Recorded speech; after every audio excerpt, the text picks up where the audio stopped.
In this next scene, we view front kick to the groin. In this scenario, we're kicking up and underneath the groin, and the kick is rising. Generally, the kick is delivered with the instep of the foot, approximately at the same area one would tie their shoes. The knee controls how high the kick is going, and the knee should rise above the target level. The leg opens, and the power is delivered up and through the target. As much as possible and as much as is comfortable, we try to emphasize to keep our hands up to protect our upper body.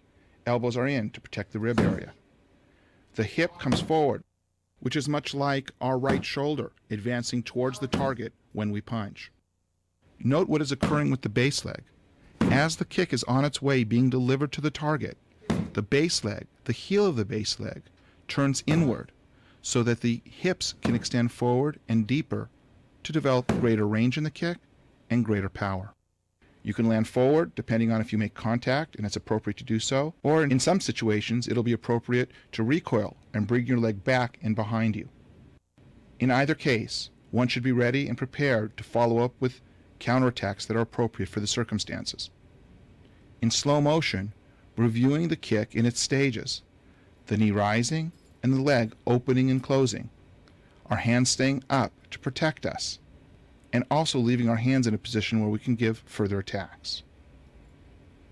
If we're close, instead of the top of the foot being the striking area, we can strike with the shin.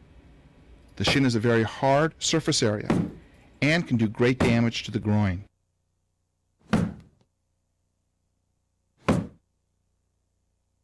In this view, we can examine the kick, the front kick to the groin, in its logical stages. Kevin will assume a fighting stance and slowly will deliver the kick in its entirety.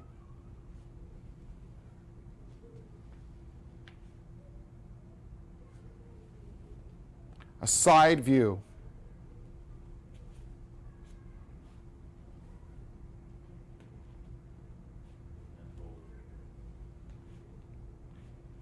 It's possible that the kicker will want to land forward. If he's successful in reaching the target, there's no sense in bringing the leg back. However, if there should be a reason to retreat, it is also possible to bring the leg back and resume your fighting position from that distance. The stages. As in all attacks, we want whatever the striking implement to be to move toward the target first, to avoid the problem of telegraphing. Here we are striking with the top part or the instep of the foot. The foot will be jumping towards the target first and will lead the attack. The knee is folding and the kick is delivered. A side view. The knee is rising with the foot going towards the target immediately. 1 is the knee up, and 2 is the knee out and back, and 3 is the resumption of the position from which to fight further.